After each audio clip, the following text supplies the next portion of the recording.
So I was just at a little miscellaneous store. I'm kind of driving down the road right now, but anyway. And it it's just a shop with like little knickknacks and whatnot, extra things, reject items and all. It's had some Amazon returns, some extra magic cards that people had packed together, some small treats, extra things like that, card sleeves, deck boxes, kind of the works for just a bunch of miscellaneous stuff. So this is the first time I'd walked into it, kind of one that I'd been eyeballing to look at because, small store. I'm interested in these kinds of things sometimes. So I get up there, I grab a small soda, a small 24-ounce soda, and I go to pay. They've got one of those little,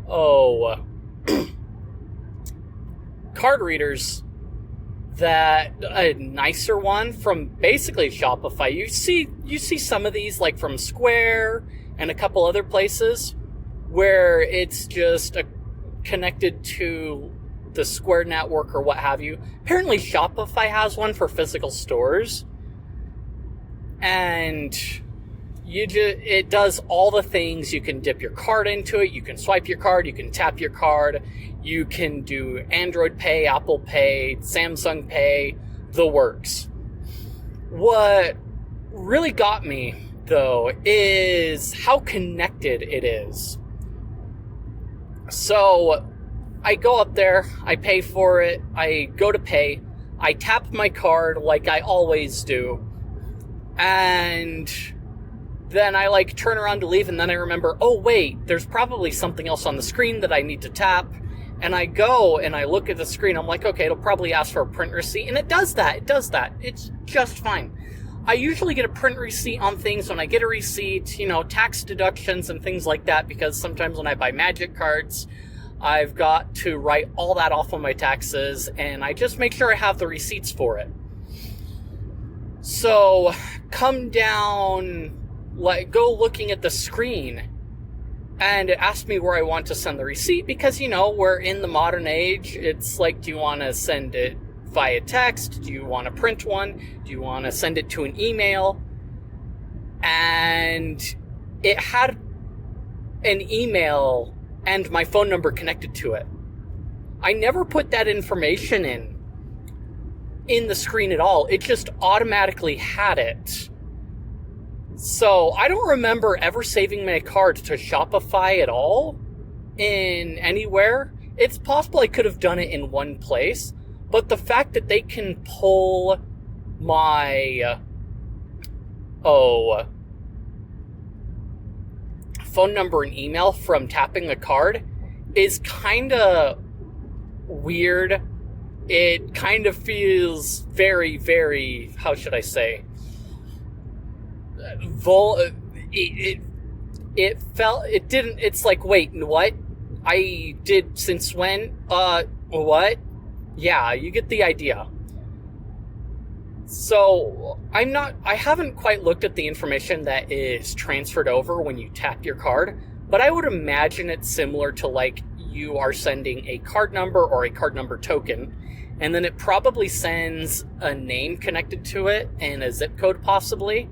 And that's how the information that they would probably use to track what account to go to, which in and of itself is very, very scary to think about.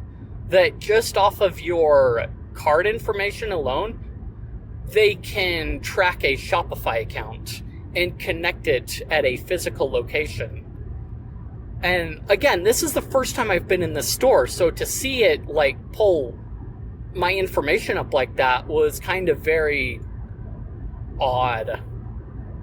And like I said, I don't remember really saving my card information, because every time I do orders now, I put in my card information fresh. So I would have to double check what network they're connected to, but it kind of almost tells you that even when you think you haven't saved your card information, they've still got your card information saved wherever you're at. And it doesn't matter what you tell them. It's like, yeah, remember my card information for next time. But it really doesn't matter because you're going to put your card information in the website. It's not going to remember it because it's a cookie on your system, but they're going to remember it on their end right there. Now, this also creates some other interesting situations where it may not necessarily share the vendor information, the payment information with the vendor, which adds that layer to it, but it means that Shopify is a much more juicy target for would-be attackers to go after that payment information.